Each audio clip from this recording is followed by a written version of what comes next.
보여지는 예배가 아닌 마음으로 드리는 예배, 노래하는 찬양보다 삶으로 고백되는 예배, 나를 위한 예배가 아닌 주님의 뜻을 향한 예배, 내 마음과 정성을 다하여서 주 앞에 드려지는 예배, 주 앞에 엎드려 경배합니다. 온전한 예배, 내 마음의 예배, 내 모든 것을 받기 합당하신 분, 주 앞에 엎드려 예배합니다. 나의 모든 삶과 나의 모든 뜻과 말씀 앞에 순종하는 삶의 예배를 우리는 드리기 원합니다.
뜻 이루게 성령님 오소서. 이 땅에 영원히. 우리 성령 하나님께 감사의 박수를 뜨겁게 올려드립시다.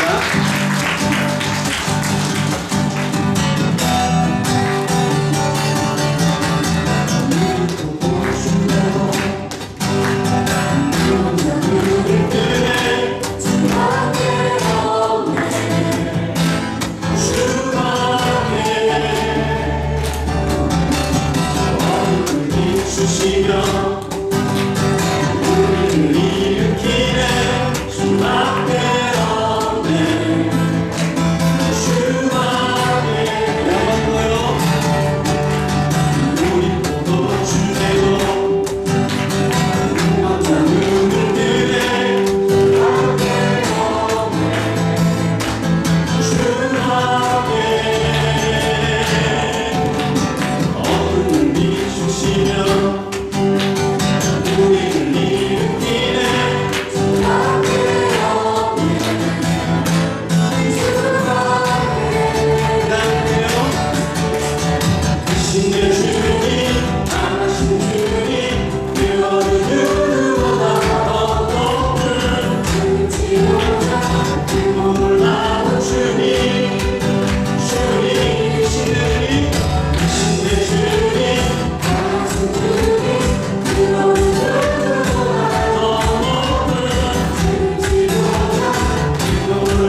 하나님 아버지 감사합니다. 우리에게 예수 그리스도를 보내셔서 십자가에서 희생하심으로 우리의 죄를 용서하시고 구원하시고 하나님의 자녀 되게 해주셔서 감사합니다. 이 시간 먼저 하나님의 사랑과 은혜에 찬양하고 감사합니다. 주님의 교회로서 하나님을 더욱 사랑하고 예배하며 예수님을 닮아가는 성화의 삶으로 부르셨음을 기억하고 더욱 주님을 열망하고 그렇게 살지 못했던 한 주를 회개합니다. 오늘 예배에서 다시 하나님을 만나길 원합니다. 하나님의 얼굴을 구합니다. 이곳에 임재해 주시고 우리를 회복하시고 새롭게 해주십시오. 사도 바울이 로마서 12장에서 권했듯 우리 몸을, 우리의 전 존재와 삶을 하나님이 기뻐하시는 거룩한 산 제물로 드려 영적 예배 드리길 원합니다. 교회를 목회하시며 헌신하시며 말씀을 전하시는 담임 목사님을 축복하시고 성령의 기름을 그의 삶에 부으십시오. 또한 찬양을 섬기시는 예배팀 한 분 한 분과 교회 모든 사역의 부서에서 섬기시는 집사님들 축복해 주시고 마찬가지로 기름 부으십시오. 오늘 예배 가운데 하나님의 살아있는 진리의 말씀이 전해질 것을 믿습니다. 우리에게 믿음으로 듣는 마음을 허락하셔서 살아계신 하나님의 음성을 듣게 해주십시오. 예배 가운데 주님의 뜻과 영광이 임하길 소망합니다. 예배팀에게 그리고 우리 사역 부서팀들에게 성령의 충만함과 하나님의 은혜를 넘치게 부으셔서 더 흘러넘치는 예배와 사역들이 되게 해주십시오. 교회 모든 성도님들과 가정들 가운데 주의 얼굴 빛을 비추시고 은혜 베풀어 주시고 함께해 주시기 기도합니다. 모든 자를 공의로 다스리시는 전능하신 하나님, 우리 교회 성도님 한 분 한 분에게 직접 말씀해 주시고 새로운 주님 안에서의 삶과 소망과 목적과 기쁨을 허락해 주십시오. 교회 목장과 개인적 교제들 간에도 서로를 위해 진심으로 삶을 나누고 기도하며 주님께서 서로 사랑하고 하신 계명을 지키는 우리 되길 소망합니다. 주님의 법도와 지혜가 더 우리를 견고케 하시고 세워주시고 더욱더 주님께서 머리 되시고 왕 되시며 주인 되심을 알고 성장하는 우리 예단교회 되게 도와주십시오. 우리를 다스려 주시기를 기도합니다. 이제 뉴질랜드와 전 세계를 위협하는 코로나가 속히 종식되기를 기도합니다. 뉴질랜드에서 우리가 지금 안전하게 있지만 열방에 아직도 코로나로 인해서 정말로 고통받는 나라와 민족들이 있습니다. 주님 회복하시고 자유케 해주시고 구원해 주십시오. 그들이 우리가 지금 누리는 이런 예배의 기쁨과 놀라운 주님의 은혜를 다시 누릴 수 있도록 교회들 가운데도 역사해 주시기를 기도합니다. 이제 이 땅의 미래를 책임질 교회 다음 세대를 위해서 기도합니다. 하나님 아버지께서 사랑하시는 우리 주일학교 어린이 아이들, 청소년 청년 학생들 우리에게 주심에 감사합니다. 우리의 자녀들이 다음 세대들이 하나님의 선물이며 하나님의 소망임을 고백합니다. 모든 아이들과 학생들 그리고 선생님들 사역들 가운데 성령님 찾아오셔서 한 명 한 명을 인격적으로 만나시고 예수님을 사랑하고 예배하는 아이들과 학생들로 자라나게 도와주십시오. 순수하고 순결한 심령으로 하나님을 만나는 아이들 되게 도와주시고 하나님을 바라보게 도와주시고 하나님의 말씀과 영으로 충만한 아이들 되게 도와주십시오. 우리 아이들과 학생들이 교회 어른들과 부모님들에게 그리고 그들의 영적 권위자들에게 겸손함으로 하나님을 경외하는 마음으로 사랑하고 순응하는 아이들 되게 도와주시고 더욱더 우리 교회 안에서 풍성한 사랑 가운데 가정에서 풍성한 사랑 가운데 자라나게 도와주십시오. 이제 마지막으로 드려진 헌금을 위해서 기도합니다. 하나님께서 우리에게 베푸시는 공급하심에 다시 한번 감사드립니다. 헌금을 드림으로 우리의 물질의 주인이 하나님이심을 고백합니다. 이 드려진 물질이 온전히 주님의 뜻대로 사용되길 기도합니다. 구별하셔서 축복하시고 우리 교회의 재정에도 은혜와 기적을 베푸셔서 더욱더 풍성한 넘침 가운데 주님의 사역이 이루어지게 도와주십시오. 하나님께서 풍성하신 하나님이심을 다시 한번 기억합니다. 사랑이 많으신 예수님의 이름으로 이 모든 것을 기도드립니다. 아멘.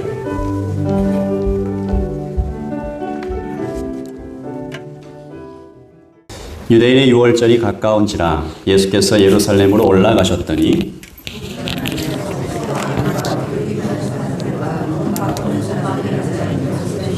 노끈으로 채찍을 만드사 양이나 소를 다 성전에서 내쫓으시고 돈 바꾸는 사람들의 돈을 쏟으시며 상을 엎으시고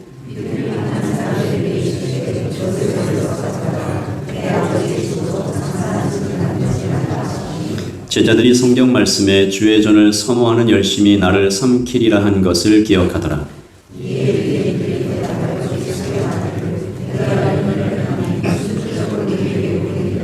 예수께서 대답하여 이르시되 너희가 이 성전을 헐라 내가 사흘 동안에 일으키리라.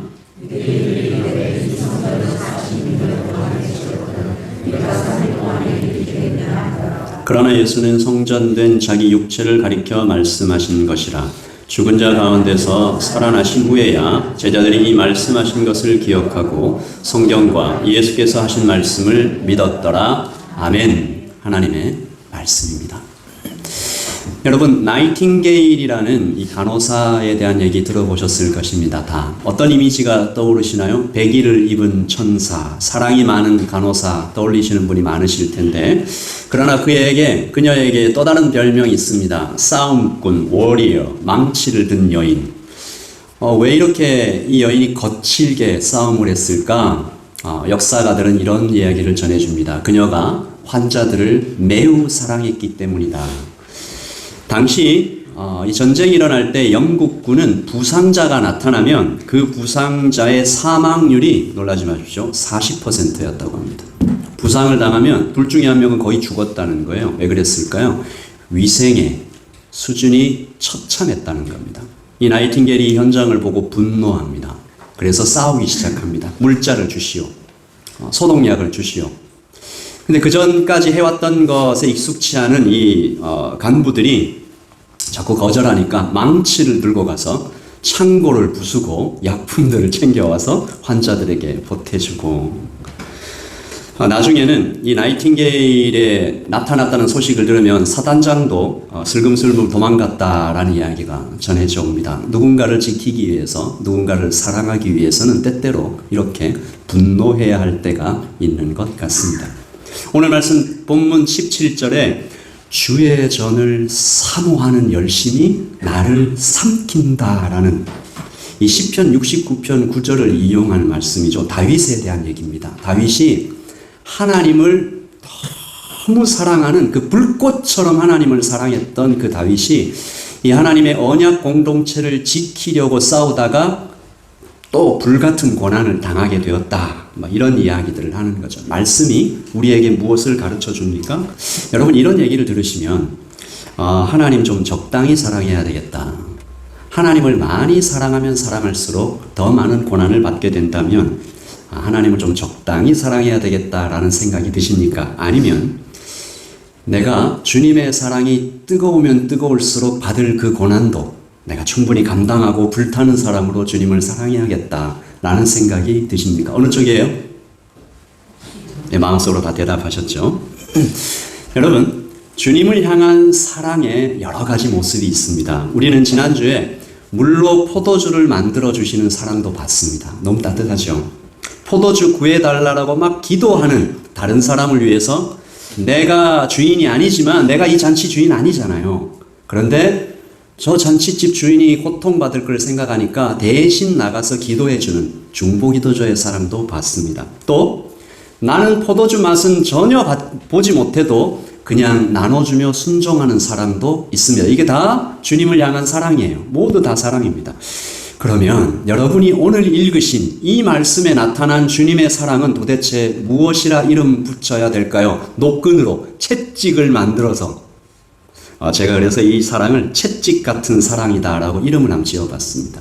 이것이 주님을 우리가 바라볼 때 참 낯선 모습이잖아요. 지난주에 보여주신 이 물로 포도주를 만들어주시는 그 모습과 전혀 느낌이 달라요. 예수님께서 상을 엎으십니다.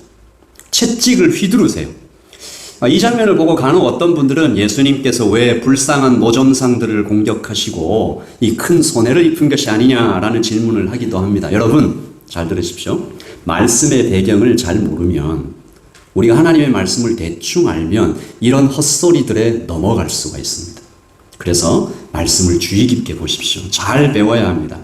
우리가 첫 번째로 생각해야 될 것은 예수님께서 채찍으로 사랑을 베푸시면서도 이 상인들에 대해서 그 사랑을 여전히 표현하셨다는 것입니다. 같이 읽어보죠. 노끈으로 채찍을 만드사 양이나 소를 다 그 성전에서 내쫓으시고 돈 바꾸는 사람들의 상을 엎으시고 비둘기 파는 사람들에게 이르시되 이것을 여기서 가져가라. 한글 성경을 읽으면 이것이 어떤 모습인지 잘 다가오지 않지만 예수님께서 이 돈을 그 자리에서 이렇게 쏟으시고 그렇게는 하지 않으셨다는 겁니다. 이게 주워서 이렇게 확 흩뿌리지 않으셨다는 거예요. 그러면 이게 누구 돈인지를 모르잖아요. 상인들에게 손에 입히지 않게 난장판을 만들지는 않으셨습니다. 비둘기를 파는 사람들에게도 이것을 가져가라 라고 엄하게 말씀하셨지 공중으로 날려보내지 않으셨습니다. 예수님은 불의하고 잘못된 행동과 태도에 대해서 분노는 하셨지만 감정적이거나 폭력적이지 않으셨습니다. 그리고 이제 이 말씀에서 중요하게 나눠야 되는 예수님께서 이 채찍까지 드실 정도로 분노하신 것에서는 더 큰 이유 하나가 있었습니다. 다른 이유가 있었어요. 내 아버지의 집으로 장사하는 집을 만들지 말라. 내 아버지의 집으로 장사하는 집을 만들지 말라. 물론 여러분, 예배를 위한 성전에서 세상적인 장사하는 것 잘한 겁니까? 잘못한 거죠. 그것 꾸짖은 거 맞습니다. 그러나 오늘 이야기 속에서는 그것보다 아주 깊고 무시무시한 죄악들이 숨겨져 있습니다. 이건 굉장히 잔인하고 이 더러운 진실인데, 그래서 예수님께서 아주 크게 분노하신 것입니다. 제가 말씀의 배경을 조금 설명드리려고 합니다. 주님께서 가장 분노하신 대상들은 장사하는 사람들이 아니었습니다. 그 뒤에서 이 모든 시스템을 만들어 놓은 대제사장들과 유대 귀족들이 문제였습니다. 당시 로마는 성전에서 일어나는 일들은 다 이 제사장들에게 전적으로 맡겨뒀거든요. 그리고 세금만 잘 바치면 아무 상관하지 않았습니다. 그래서 이 제사장들과 유대 귀족들이 그들이 받은 이 전적인 권력으로 뭘 했을까요? 예루살렘 대성전을 돈벌이로 삼았습니다. 사업처로 생각했습니다. 마치 생선 가시를 다 발라먹듯이 가난한 사람들을 대상으로 그것도 무려 3번이나 꼼꼼하게 돈을 갈취했습니다. 다 뺏었습니다. 거의 강도처럼. 예수님께서 오늘 6월절이다 라고 하셨죠. 예루살렘 성전에서 방방곡곡에서 수많은 사람들이 와서 제사를 드려야 하는 그런 날입니다. 산을 넘고 바다를 건너서 오죠. 당시 유대인들에게는 이 바다가 굉장히 불결하고 죽음의 장소다 생각했기 때문에 바다를 건너온 예배자들은 반드시 깨끗하게 하는 정결의식을 통과해야 되는데요. 이 정결의식을 위한 이 수조, 당시 예루살렘에 한 수천 개 정도가 있었다고 합니다. 사용료가 공짜였을까요? 아닙니다. 첫 번째 돈벌이로 삼았습니다. 사용료를 비싸게 받았습니다. 두 번째 돈벌이는 성전에서 사용하는 동전입니다. 예배할 때 이렇게 헌금을 드려야 되잖아요. 로마 제국의 동전은 여기서 쓸 수 없었습니다. 로마 황제의 얼굴이 동전에 새겨져 있었기 때문에 우상이다, 쓰면 안 된다. 성전 전용 특별 동전을 만들었습니다. 그래서 일부러. 그래서 로마 동전과 이렇게 바꿔줬는데 이 과정에서 말도 안 되는 환율, 마진을 학자들은 10배 이상 비싸게 받았다라고 합니다. 그리고 마지막 3번째 수입. 저는 이것이 굉장히 악한 것 같아요. 성전에 바치는 제물입니다. 바다를 건너서 산을 건너서 흠없는 어린 양, 또 비둘기, 이 제물들을 가지고 왔을 것 아닙니까? 흠이 없는 제물을 바치려고 얼마나 준비해서 왔겠어요? 제물 검사 누가 합니까? 제사장들이 하죠. 퇴짜 놓습니다. 이유도 없이 그냥 계속 제사장들과 장사꾼들이 짜고 어떤 제물을 가지고 와도 흠이 있다라고 자꾸 돌려보냅니다. 그리고 그 성전에서 제물용 양과 소를 팝니다. 이거 사라. 비싼 값을 주고 사라고 합니다. 그것 가지고 오면 통과시켜줍니다. 원래는 멀리 사는 사람들을 위하여 돕기 위해서 만들어진 것이었는데 원래 정신은 다 없어지고 돈벌이로 전락했습니다. 예루살렘 대성전에서 벌어들인 돈이 어마어마했습니다. 여러분 어떻게 생각하세요? 이 정도 되면 썩어도 야, 이건 좀 너무하지 않는가? 여러분, 그러므로 우리가 몸이 성전에 있다고 예배하는 것이 아닙니다. 대제사장이라고 그렇게 오랫동안 훈련받고 에봇을 입고 그 거룩한 옷을 입고 목소리 깐다고 해서 그것이 예배가 아닙니다. 하나님을 향한 경외함이 없어지고 두려움이 없어지고 주의 백성들을 돕겠다는 중심도 다 잃어버리면 종교적인 행위를 아무리 해도 어느 날 이렇게 하나님의 불같은 분노를 마주대하게 될 것입니다. 여러분, 예수님께서 채찍 들고 분노하실 만 좀 합니까? 어떻게 생각하세요? 여기서 저는 한 가지 질문을 좀 해보게 됩니다. 여러분도 이런 궁금증이 드실 텐데 선한 사람들은 다 어디 간 것일까요? 올바른 판단력을 가진 사람들은 그때 다 어디에 있었던 걸까요? 왜 그들은 주님처럼 거룩한 분노를 불태우지 않았을까요? 제가 이 대목에서 굉장히 안타까움과 아쉬움을 많이 느낍니다.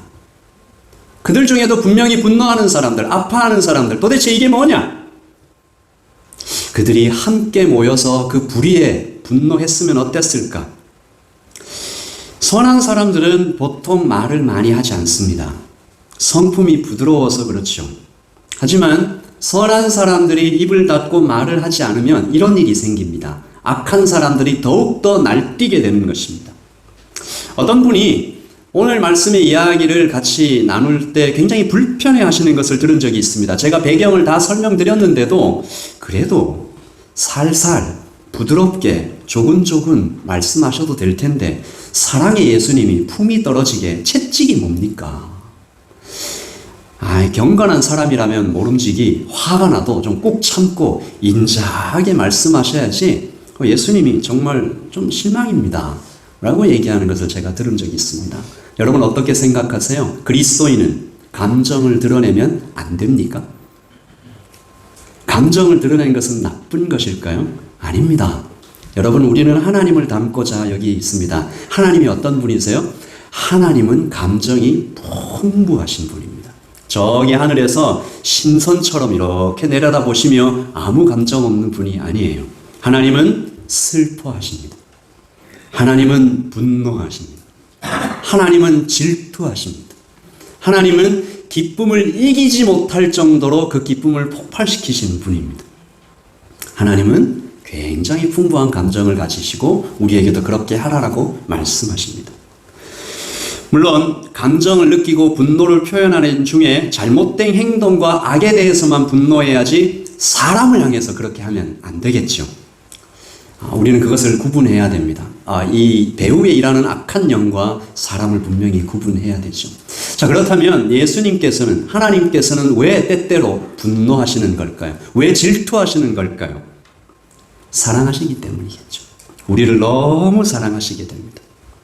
따라서 여러분이 혹시 주님의 분노를 경험하게 된다면 그때 주님의 사랑 또한 진하게 느끼시고 납작 엎드려서 회개하고 돌이켜야 합니다. 아가서에 이런 말씀이 나옵니다. 같이 읽어보죠. 사랑은 죽음같이 강하고 질투는 수월같이 잔인하며 불길같이 일어나니 그 기세가 여호와의 불 같다. 누가 우리 집에 들어와서 자녀를 해쳐요. 물건을 훔쳐가요. 그런데 우리가 나는 경건한 사람이니까 나는 그리스도인이니까 그렇게 가만히 있는 사람 없을 것입니다. 더 나아가 내 아내를 누군가가 희롱하고 위협하는데 거기서 불같은 분노를 느끼지 않는 사람은 없을 것입니다. 이것은 건강한 감정입니다. 그러므로 성도에게 건강한 감정을 하나님의 질서 안에서 표현하는 것은 옳은 것입니다. 유교의 영향을 받은 많은 한국 사람들이 감정을 표현하는 것이 서툴러서 고생을 많이 합니다. 제가 한국인으로 태어난 것은 언제나 자랑스럽고 기쁘고 감사한데요. 한국인으로 태어난 것이 가끔 아쉬울 때가 있는데 하나님께 찬양 드릴 때입니다. 이건 제 생각인데요. 전 세계에서 가장 감정의 표현 없이 찬양 드리는 민족이 우리가 아닐까라고 생각합니다. 동의하십니까? 내가 예수님 때문에 지금 너무 기쁘고 너무 감사한데 온 힘을 다해 꾹 참아야지 라고 하면서 찬양하시는 것 같습니다. 제가 볼 때. 여러분 그러므로 하나님 앞에 나와서 찬양과 감사와 기쁨을 올려드릴 때 마음껏 표현하시기 바랍니다. 다윗이 하나님의 괴가 들어오는 것을 보고 이 감정이 하나님 앞에서 기쁜 감정이 막 폭발해 넘치니까 어떻게 했어요? 바지가 내려가는 줄도 모르고 펄쩍펄쩍 뛰었던 것처럼 하나님께서 주신 감정을 모두 사용해 찬양하고 경배하기를, 우리 예배 공동체의 예배가 그렇게 하나님 앞에 자유로워지기를 다시 한번 예수님의 이름으로 축복합니다. 그리고 기쁨과 마찬가지로 하나님께 대한 기쁨이 이만큼 채워진 것과 마찬가지로 또 똑같은 분량으로 여러분 분노하십시오. 거룩한 분노를 품으십시오. 컨트롤하지 못하는 분노가 아니라 악한 행동에 대해서 분노하시고 바로잡아달라고 간구하십시오. 나의 가족과 개인적인 일로도 우리가 필요하면 건강하게 분노해야겠지만 무엇보다 하나님을 위해, 교회를 위해 거룩하게 분노하십시오. 대제사장들이, 유대 귀족들이 수조로, 동전으로, 제물로 하나님의 성전을 돈벌이하는 곳으로 만들어버렸는데 분노하는 사람이 많지 않았다는 것입니다. 그러면 점점 더 심해집니다. 우루과이의 어느 성당 벽에 이런 글이 기록되어 있다라고 합니다. 주기도문에 대한 이야기입니다. 그 중에 일부를 제가 읽어보겠습니다. 하늘에 계신이라고 기도하지 말라. 세상 일에만 관심 두고 있다면 우리라고 말하지 말라. 나 혼자만을 위해 살고 있다면 아버지라고 부르지 말라. 아들, 딸처럼 살고 있지 않다면, 같이 읽어볼까요? 우리를 시험에 빠지지 않게 하시고 라고 기도하지 말라. 죄 지을 기회만 찾아다니고 있다면 아멘이라고 말하지 말라. 아버지의 말씀을 심각하게 받을 마음이 없다면. 제가 여기에 조금 추가해 보았습니다. 하나님의 이름이 거룩히 여김을 받으시오며 라고 하지 말라. 하나님의 이름이 더럽혀지고 땅에 떨어지는 것을 보면서도 분노하고 있지 않다며. 러시아의 시인 네크라소프가 시를 썼는데 그 중에 이런 글이 있습니다. 슬픔도 노여움도 없이 살아가는 자는 조국을 사랑하고 있지 않다. 여기에 하나님의 이름 넣어도 똑같이 말이 되는 것 같습니다. 구약의 선지자들이, 신약의 사도들이 슬퍼하고 노여워하는 자들이었습니다. 하나님을 모르는 사람들을 보며 그들의 슬픔이 굉장히 깊었고요. 선한 사람들을 공격하는 악한 자들을 보고 개들이다, 분노했습니다. 불길같이 거룩한 분노로 타올랐던 것을 봅니다. 주님께서 채찍을 들고 그 지극한 사랑으로 말씀하십니다. 내 아버지의 집을 장사하는 집으로 만들지 말라. 여기서 내 아버지의 집이 뭘까요? 그러니까 예담교회 이 예배당 안에 서면 안 하면 되는 걸까요? 예수님께서는 그것이 아니다라고 내 아버지의 집이 무엇인지 정확하게 밝혀주십니다. 오늘 말씀 21절이죠. 같이 읽어봅시다.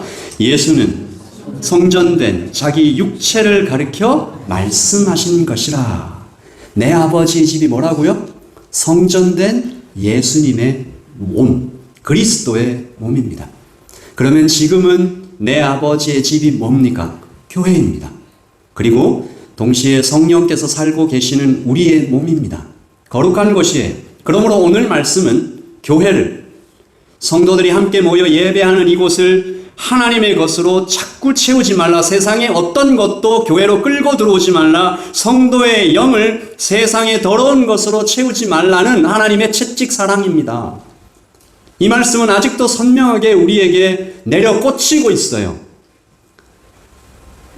여러분의 몸을, 여러분의 정신을, 여러분의 영을, 여러분의 생각을, 여러분의 머릿속, 손과 발, 세상의 그 어떤 것으로도, 더러운 것으로도 채우지 말라. 그리고 교회를, 내 아버지의 집을 세상 것과 섞이게 하지 말라. 그러므로 저는 오늘 저부터 하나님과 교회 앞에서 성령께서 주신 생각을 여러분에게 분명히 말씀드립니다. 저는 말씀대로 목회하겠습니다. 교회를 깨뜨리는 잘못된 것이 있다면 저는 언제라도 슬퍼하고 분노할 것입니다. 누구라도, 그 어떤 단체라도 주님이 세우신 교회를 흔들려고 하거나 연약하고 선한 사람들을 고통 속에 빠뜨리거나 공동체의 하나됨을 깨뜨리는 사람이나 집단이 있다면 저는 제 목회 생명을 걸고 목숨이 다할 때까지 싸울 것입니다. 피투성이가 되더라도 이 싸움을 멈추지 않을 것입니다. 여러분의 마음과 생각과 말에 주의하십시오.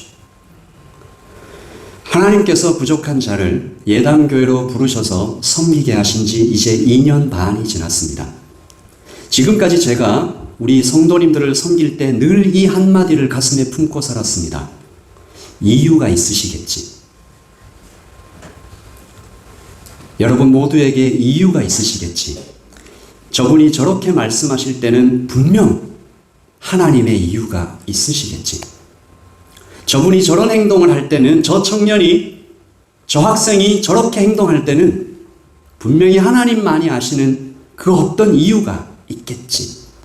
오죽하면 주일 예배를 빠질까? 오죽하면 저렇게 할까? 그래서 저는 청소년, 청년을 포함하여 가능하면 여러분 모두를 있는 모습 그대로 받아들이려고 애썼습니다.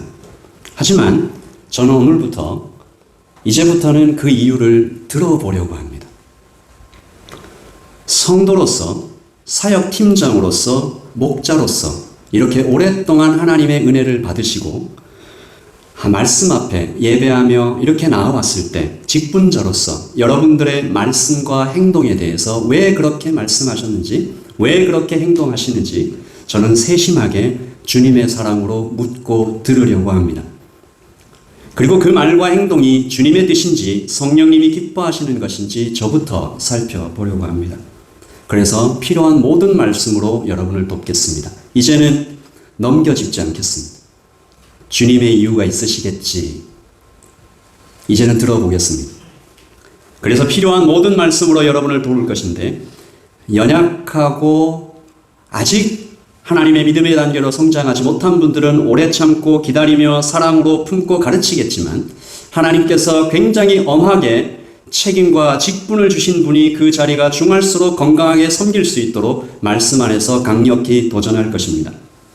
하나님께서 교회에 말씀의 사역자로 목사를 세우실 때 맡기신 첫 번째 사명을 이루기 위해 저는 집중할 것입니다. 에베소서 4장 12절입니다. 이는 성도를 온전하게 하며 봉사의 일을 하게 하며, 같이 읽어볼까요? 그리스도의 몸을 세우려 하심이라. 하나님은 말씀의 사역자인 목사를 보내셔서 이런 일을 하라고 하셨습니다. 말씀에는 성도로서 마땅히 해야 할 세 가지 일과 세 가지 절대 하지 말아야 할 일이 나타나 있습니다. 해야 할 일은 주님을 닮아가는 것, 그리고 주께서 주신 많은 은사를 사용하는 것, 시간과 재정과 재능과 말과 행동으로 주님을 사랑하는 것입니다.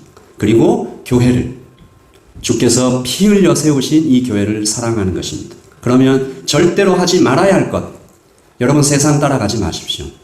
여러분 머릿속에 있는 세속적인 세계관을 다 치우십시오. 그리고 누군가가 여러분에게 함께 일하자 하면 하나님께서 여러분에게 주신 시간, 재정, 재능 다 사용해서 하나님을 뜨겁게 섬기십시오. 그리고 그리스도의 몸을 흔들지 마십시오. 저는 예담의 모든 성도들께서 이 세 가지 사명에 승리하실 수 있도록 돕는 일에 집중하려고 합니다. 동시에 이 하지 말아야 할 세 가지를 결코 하지 않으시도록 돕겠습니다. 주님께서 슬퍼하시는 일을 하시다가 고통당하는 사람이 단 한 명도 없도록 돕겠습니다. 이를 위해서 저와 교회를 위해서 기도해 주시기를 부탁드립니다. 그리고 여러분, 주님이 채찍 혼자 드셨어요. 저와 함께 교회를 깨끗하게 하는 일에 동참해 주시기를 더욱 간절히 부탁드립니다. 제자들 그때 뭐 하고 있었어요? 함께 하셔야죠. 주님, 이거 제가 얻겠습니다. 뭐 이렇게. 비둘기는 제가. 여러분, 이 일이 쉽지 않을 것입니다. 각오를 단단히 하시고 오늘부터 하나님의 전신갑주를 입으십시오. 구원의 투구, 믿음의 방패, 의의 흉배 단단히 챙겨 입으시고, 그래야 우리의 자녀 세대와 믿음이 연약한 자들을 바르게 세워가는 그런 교회가 될 수 있을 것입니다. 할렐루야. 예배를 마치시고 나가실 때 아마도 여러분에게 나누어 드릴 텐데, 한 가정에 하나씩, 그리고 우리 청년들은 하나씩 받아가시면 되는데, 이 자녀를 위한 기도문, 지난 수요일에 우리 목사님께서 설교하시는 중에 사용하셨던 자녀를 향한 기도문을 이 코팅까지 해서 준비해 놨습니다. 가정당 가져가셔서 여러분의 자녀와 교회의 모든 언약의 자녀들을 위해 읽으시면서 매일매일 기도해 주시고, 그리고 우리 청년들은 영어로 만든 버전이 있으니까 가져가셔서 우리의 어른들이, 교회의 모든 성도들이 우리를 위해서 이렇게 기도하고 있구나 살펴봐 주시기 바랍니다. 나가실 때 우리 안내원들이 나눠주시면 좋겠고요. 그래서 우리 모든 교회가 자녀 세대와 믿음이 연약한 자와 그리고 맡은 바 사명을 건강하게 감당할 수 있는 교회가 되기를 예수 그리스도 이름으로 축복합니다. 오늘 주님께서 채찍을 들고 성전을 깨끗하게 하실 때 제자들이 깜짝 놀랍니다. 그들의 가슴에 번쩍하고 떠오른 말씀이 아까 말씀드렸던 바로 17절 말씀이죠. 한번 읽어보겠습니다. 제자들이 성경 말씀에 주의 전을 사모하는 열심히 나를 섬기리라 한 것을 기억하더라. 아멘. 어떤 마음이었을까요? 아, 이거 큰일 났다. 고생길이 열렸다. 우리 주님 어떡하지? 고민하는. 왜요? 예수님께서 권위 있는 자들을, 힘 있는 자들을 찔렀기 때문입니다. 제사장들을 찔렀죠. 감히 누구도 말하지 못했던 그들의 악한 행동을 모든 사람들 앞에서 공개해버렸습니다. 내 아버지의 집으로 장사하는 집을 만들고 있는 자들아. 이 말씀은 장사하던 사람들은 물론이지만 사실은 거룩한 척 뒤에서 이익만 챙기고 있었던 악한 무리들을 향해서 거의 정말 칼날처럼 찌르는 말씀이었습니다. 물론 죽이려고 던진 칼은 아니지요. 마음이 찔려서, 그들의 마음이 쿵 하고 찔려서, 하나님, 제가 그랬습니다. 제가 거룩한 대제사장의 직분을 맡을 때 선서했던 거, 그 처음 마음 다 잊어버리고 제가 그랬습니다. 하나님의 집을 장사하는 집으로 제가 만들었습니다. 그렇게 회개하고 돌아오라고 예수님께서 찌르신 것이죠. 그래서 이 말씀의 소제목이 제사장들을 위한 복음입니다. 그러나 그들은 그 복음을 듣고 정확하게 반대 방향으로 움직입니다. 뭐 합니까? 회개했나요? 그들이 뭘 결심합니까? 저놈 죽여야겠다. 예수를 죽여야겠다. 그동안에도 눈에 가시처럼 거슬렸는데 이젠 정말 죽여야겠다. 후에 그들이 예수님을 십자가에 못 박을 때 그들은 표면적으로 종교적인 정치적인 이유를 댔어요. 그러나 진짜 이유는 다른 곳에 있었던 것 같습니다. 다른 건 다 참을 수 있어도 돈을 손해보는 것은 못 참겠다. 권력에 흠이 가는 것은 못 참겠다. 자존심을 건드리는 건 못 참겠다. 누군가 이런 말을 하는 것은 들어본 적이 있습니다. 불의는 참을 수 있어도 불이익은 참을 수 없다. 인간의 악함을 정확하게 찌는 말씀이 아닌가 생각합니다. 제사장들이 입만 열면 야훼 하나님, 정의로운 하나님 말은 많이 했어도 그들에게 진짜 하나님은 돈과 권력이었습니다. 여러분, 이 건드릴 때 움찔하는 것이 진짜 내가 사랑하는 것입니다. 여러분의 통장에서 돈이 훅 빠져나가는 걸 볼 때, 또 누군가가 여러분에게 그 어떤 단어를 얘기할 때, 그 어떤 문장을 얘기할 때, 어떤 행동을 할 때 여러분의 마음이 쿵 찔리면 그게 여러분이 진짜로 사랑하는 겁니다. 내 자녀를 건드린다, 뭐 이런 얘기들 있죠. 감히 내게 내 자존심을. 한번 아파봤던 분들은 어떤 증상만 나타나면 깜짝 놀라시죠. 예수님께서 제사장들에게 그들의 진짜 하나님이 뭔지 탁 건드리시고 그렇게 하니까 도저히 안 되겠다. 이놈을 죽이자. 바로 죽이자. 제자들은 이미 알고 있었던 것 같습니다. 제사장과 귀족들이 얼마나 위험한 사람들인지, 얼마나 잔인한지. 그래서 주님께서 지금 하시는 행동이 어떤 결과로 돌아올지, 그 길이 얼마나 외롭고 험한 길이 될지 정확하게 깨달았던 것입니다. 주님을 사랑하는 것은 불꽃처럼 나를 태우리라. 주님을 사랑하는 것은 불꽃 같은 고생길로 들어가는 것이리라. 제가 말씀을 준비하면서 이 문장이 지금의 교회의 성도님들에게 어떻게 받아들여질까? 바람에 날리는 그저 지푸라기 같이 가볍지는 않을까? 여러분이 지금 하나님을 사랑하는 것이 여러분을 태웁니까? 아프게 합니까? 위험하게 합니까? 아니요. 하나님이 사랑하고 예배하는 거 뭐가 위험해요? 아무도 저에게 공격 안 해요. 뭐라고 안 해요. 하나도 위험하지 않아요. 그런데 조금 보이지 않아요? 세상이 그렇게 조금씩 가고 있는 거 보이지 않아요? 동성애에 대한 설교했다고 체포돼서 들어가는 목사님들 보시죠? 조금 보이죠? 혹시 우리가 살아가 있는 동안 교회가 국가적인 핍박을 받게 되는 날이 정말 올지도 모르겠습니다. 그때를 위해 우리가 깨어 기도해야 합니다. 하지만 적어도 지금까지는 우리가 땅에서 하나님을 하며 예배하며 걸어가는 길이 적어도 우리를 그렇게 힘들게 위험하게 만들지는 않는 것 같아요. 왜 그럴까요? 세상이 바뀌었습니까? 악한 영들이 활동을 멈췄나요? 그때는 예수님께서 일하실 때는 그때는 막 사단 마귀가 열심히 일하고 지금은 그냥 좀 조용히 쉬고 있는 건가요? 지금은 주님을 사랑하는 열심히 나를 불꽃처럼 태우지 않는, 삼키지 않는 시대인가요? 아닙니다. 여러분, 깨어 있으십시오. Wake up! 세상은 변하지 않았습니다. 주님 오실 때까지 세상은 여전히 우는 사자들을 삼키려고 시뻘건 눈으로 덮쳐옵니다. 그럼 우리가 이제 질문해야 되죠. 왜 우리는 지금 평안할까요? 왜 우리가 예수님을 사랑하고 예배하는 것이 별로 위험하지 않을까요? 주를 사모하는 열심이 왜 나를 불태우지 않을까요? 둘 중에 하나겠죠. 우리가 너무 강해서, 우리가 너무 거룩해서, 하늘처럼 그렇게 살아서 사단이 아예 근처에도 못 오는 그런 그림이 하나 떠오를 거고요. 아니면 사단이 원하는 방향으로 같이 걸어가고 있는 것은 아닙니까? 사단이 이쪽으로 가자 하면 같이 걸어가면 하나도 힘들지 않습니다. 다른 방향으로 가려고 할 때 텐션이 생기죠. 당기잖아요. 북한군이 쳐들어왔습니다. 그래서 어느 부대를 갔어요. 여기가 남한 중요한 부대라고 생각해서 쳐들어갔습니다. 딱 쳐들어갔는데 북한군 지휘관이 뭐라고 얘기합니까? 사격 중지. 사격 중지. 우리 편이다. 우리 첩자가 다 들어가서 이미 다 접수했고 너희는 몰랐지만 사실은 남한 군처럼 보이지만 다 우리 편이다. 교회가 세상과 똑같으면 사단이 그렇게 말할 수 있습니다. 사격 중지. 우리 편이다.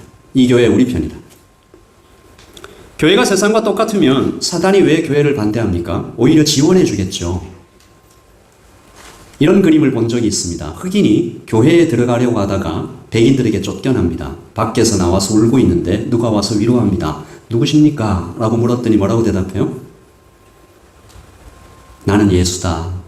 나도 쫓겨났다. 그 안에 예수님이 안 계셨던 것이죠. 머물 수 없어요. 세상 사람들이 모이면 40대, 50대 한번 생각해 보십시다. 20대가 모이면 주로 어떤 얘기합니까? 10대가 모이면 주로 어떤 얘기예요? 50대, 60대가 모이면 주로 어떤 얘기합니까? 대충 그려지시죠? 부동산, 노후 대책, 코로나 위험. 교회에서 목장이 모이면 무슨 얘기합니까? 부동산, 노후 대책, 건강, 코로나의 위험. 만약에 거의 똑같다면 그곳은 어디인가요? 그러면 그곳은 주를 사모하는 열심이 나를 삼키지 않는 세상과 똑같은 것입니다. 사단이 보고 사격 중지. 여러분 노마서의 말씀을 기억하실 것입니다. 같이 읽어보죠. 시작. 너희는 이 세대를 본받지 말고 오직 마음을 새롭게 함으로 변화를 받아 하나님의 선하시고 기뻐하시고 온전하신 뜻이 무엇인지 분별하도록 하라. 영어로도 잠깐 봅니다. Do not conform any longer to the pattern of this world, but be transformed. 이 말씀이 정말 기가 막히게 멋진 말씀입니다. 깊게 살펴볼 시간은 없지만 잠깐 두 가지만 살펴보면 본받지 말고 do not conform, 시스케티나조라는 이 헬라어는 세상에 순응하지 말고 resist, 저항해라. stand for, resistance, 저항해라. 세상이 너를 자꾸 이렇게 흔들고 저렇게 흔들고 할 때 아니 예수 믿는 사람은 이렇게 생각하는 거예요. 이렇게 말하는 거예요. 돈은 이렇게 쓰는 거예요. 시간은 이렇게 쓰는 거예요. 라고 계속 저항해라. 그러지 않으면 급류에 쓸려가듯이 그냥 그리고 변화를 받아 be transform은 우리의 변화가 내 힘으로 안 된다. 수동태로 되어 있죠. 성령님에 의해서. 그래서 우리는 기도하는 것입니다. 하나님, 내가 변화받을 수 있도록 성령님, 나를 비추어 주세요. 이 세대의 흐름에 온 힘을 다해 저항합니다. 어제까지 반복해왔던 것들도 오늘 다시 여쭤봅니다. 멈추라 하시면 멈출 수 있어야 됩니다. 우리 드리는 찬양이 있죠. 주님 말씀하시면 내가 나아가리다. 주님 뜻이 아니면 뭐라고요? 내가 멈춰 서리다. 여러분, 베드로가 예수님 너무 사랑했잖아요. 달란트도 많았어요. 그런데 베드로가 주님 멱살을 거의 잡았던 적이 있습니다. 정말로 잡았는지는 모르겠지만 거의 그런 모습이었어요. 베드로가 예수님을 붙들고 항변하여 이르되 주여 그리 마옵소서, 이 일이 결코 주에게 미치지 아니하리이다. 마태복음 16장 22절 말씀이죠. 베드로가 이런 말을 언제 했을까요? 큰 칭찬 받고 난 다음에 베드로야, 내가 이 반석 위에 내 교회를 세우리니 음부의 권세가 이기지 못하리라. 네가 한 말은 지금 너가 한 말이 아니고 하나님께서 하게 하신 말이야. 너 정말 대단하다 라고 칭찬을 하신 후에 예수님께서 이렇게 말씀하십니다. 내가 이제 고난받고 죽게 될 거야. 내가 이제 고난을 받고 죽게 될 거야. 이런 얘기를 하시니까 베드로가 우리 지금 예수님 따라가는 이 제자들, 그리고 뭐 교회라고 생각합시다. 그 교회가 부흥되고 있었잖아요. 분위기 좋았잖아요. 베드로가 예수님의 멱살을 거의 잡습니다. 영어로 보시면 이 뜻이 분명히 Peter took him aside. 옆으로 데려가요. took him aside. 옆으로 데려가서 began to rebuke him. 책망합니다. 혼을 냈습니다. 선배가 후배에게, 선생님이 학생에게 하는 것처럼 주제넘게 행동합니다. 왜 그랬을까요? 베드로는 주님을 너무 사랑하는 사람이었습니다. 다시 말씀드립니다. 받은 달란트도 많이 있었어요. 그러나 어느 순간 베드로 안에 세상의 생각이 너무 많이 들어와 있었습니다. 그러면 감히 어따 대고 주님께 반역하는 일도 생깁니다. 주님이 베드로를 바로 가르쳐 주십니다. 우리 예담의 모든 성도들 중에 단 한 사람도 이런 사람이 없도록 우리 같이 읽습니다. 시작. 내가 하나님의 일을 생각하지 아니하고 도리어 사람의 일을 생각하는도다 하시고, 이에 예수께서 제자들에게 이르시되 누구든지 나를 따라오려거든, 같이 읽을까요? 자기를 부인하고 자기 십자가를 지고 나를 따를 것이니라. 아멘. 십자가를 지고 가는 것 같은 길이 여러분께서 걸어가시는 성도의 길입니다. 설교를 마무리하면서 우리가 이번 주에, 아니 평생에 실천해야 할, 반드시 매일 실천해야 할 세 가지를 나누려고 합니다. 주님, 그러면 내 아버지의 집을 장사하는 집으로 만들지 않으려면요, 주님을 사랑하는 열심이 나를 태워도 그 고난의 길을 잘 걸어갈 수 있는 길은 뭐예요? 우리는 어떻게 하면 제사장들의 사악함에 빠지지 않게 됩니까? 베드로의 실수를 범하지 않게 됩니까? 오늘 말씀에서 주님은 세 가지를 우리에게 가르쳐 주십니다. 첫 번째, 날마다 살펴봐야 합니다. 우리 2장 14절이죠. 시작. 성전 안에서 소와 양과 비둘기 파는 사람들과 돈 바꾸는 사람들이 앉아 있는 것을 보시고. 예수님만 봤어요? 다 봤어요. 여기에서 보시고가 뭘까요? 성령께서 눈 열어주셔서 이것이 참혹한, 거역의, 더러운 세상에 이런 것이라는 걸 봤다는 겁니다. 그러면 여러분은 날마다 아침에 일어날 때마다, 그리고 차를 타고 직장에 가실 때마다 기도하십시오. 성령님, 제 눈을 열어서 제 안에 뭐가 있는지 알려주십시오. 내 안에 장사하는 영, 돈을 밝히는 영 있습니까, 주님?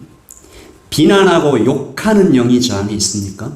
용서 못하게 딱딱한 다른 사람들을 이렇게 조정하려고 하는 통제의 영, 음란한 영이 있습니까? 악한 말 하는 영이 제 안에 있으니까 보게 해 주십시오. 그렇게 기도하십시오. 그리고 매일 아침, 매일 저녁 이것에 대해서 회개하십시오. 이 영이 왜 들어왔어요? 내가 문을 열어줬으니까 들어온 겁니다. 내가 문을 열어줬으니까 들어온 겁니다. 내 눈에 그것이 보기 좋았던 거예요. 제가 설교하면서 한번 여러분에게 예화를 한번 들었는데 다시 한번 이 예화를 말씀드립니다. 누구라고 얘기하면 되게 속상할 거니까. 진우나 너는 괜찮겠지? 진우이가 여기다 똥을 쌌어요. 그래가지고 이게 이제 싸서 이렇게 놨어요. 이게 카페트 위에다가. 그런데 사람들이 어떤 사람은 막 세상에 이런 더러운 것이 막 이렇게 막 난리가 났는데 여기 앉아있던 은희가 마음속으로 저거 빨리 가서 만지고 싶은데 저기 가서 이렇게 좀 만지고 막 얼굴에도 좀 바르고 좀 보관하고 싶은데 이런 생각을 하는 사람이 있을까요? 없을까요? 없어요. 우리가 왜 죄를 멀리하지 못할까요? 더럽게 생각 안 하니까 그런 거예요. 똥처럼 생각 안 해요. 좋은 거예요. 눈을 열어서 보기에도 좋고 먹기에도 좋아 보이는 그것이 있었기 때문에 여러분이 문을 열어준 거예요. 그래서 날마다 주님, 제 안에 장사하는 영이 있는지 그 어떤 것들이 있는지 보여주십시오. 그리고 둘째, 말씀의 채찍으로 내쫓으십시오. 내 힘으로 그것들을 내쫓을 수 없는 것을 빨리 인정하십시오. 오직 삼위 하나님의 은혜로만 가능합니다. 성경은 주님의 이름을 사용하라라고 가르쳐 주십니다. 같이 읽읍시다. 그런즉 너희는 하나님께 복종할지어다. 마귀를 대적하라. 그리하면 너희를 피하리라. 주님께서 채찍으로 내쫓으셨던 것은 1차적으로는 사람에게, 그러나 궁극적으로는 악한 영이었습니다. 우리도 그래야 되죠. 성령께서 보여주시는 악한 것들의 이름을 불러서 내쫓아야 됩니다. 바울이 그 귀신에게 이르되 예수 그리스도의 이름으로 내게 명하노니 그곳에서 나오라. 우리가 이 명령을 사용할 수 있습니다. 나사렛 예수 그리스도의 이름으로 명하노니 내 안에 있는 장사하는 영은 내어 쫓길지어다. 음란한 영은 나갈지어다. 반복해서 그 기도를 매일 하십시오. 그리고 세 번째, 같이 읽읍시다. 이곳은 거룩한 곳, 그리스도의 몸입니다 라고 선포하십시오. 비둘기 파는 사람들에게 이르되 이것을 여기서 가져가라. 내 아버지의 집이다. 이곳은 내 아버지의 집이다. 주님께서는 또 이렇게 말씀하셨습니다. 그들에게 이르시되 기록된 바 같이 읽을까요? 내 집은 기도하는 집이다 라고 일컬음을 받으리라. 이곳은 내 영은, 내 몸은 거룩한 곳입니다. 깨끗한 곳입니다. 성령 하나님께서 이 안에 살고 계십니다 라고 선포하십시오. 이것을 매일 반복해야 합니다. 자, 우리 실습을 해보겠습니다. 눈을 감으시고 우리 찬양팀을 앞으로 좀 나와주시고요. 모두 눈을 감고 첫 번째, 저를 따라해 주십시오. 성령님, 제 속을 하나님의 빛으로 비춰주십시오. 거기에 무엇이 있는지 알려주십시오. 우리 잠깐 기도하겠습니다. 이 첫 번째 기도 제목으로 기도합니다.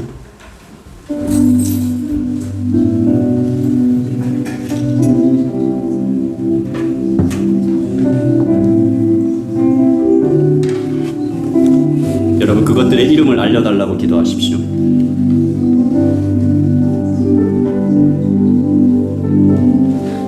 음란, 탐욕, 불안, 시기, 질투, 통제,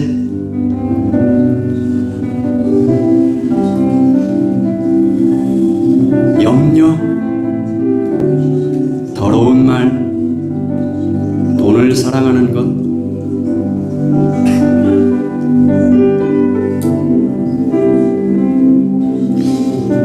여러분 그것들의 이름을 아셨으면 이제 또 저를 따라서 해주십시오. 나사렛 예수 그리스도의 이름으로 명하노니.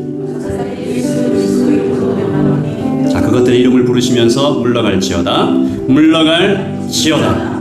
한 번 더 합니다. 나사렛 예수 그리스도 이름으로 명하노니 탐욕의 영은 물러갈지어다.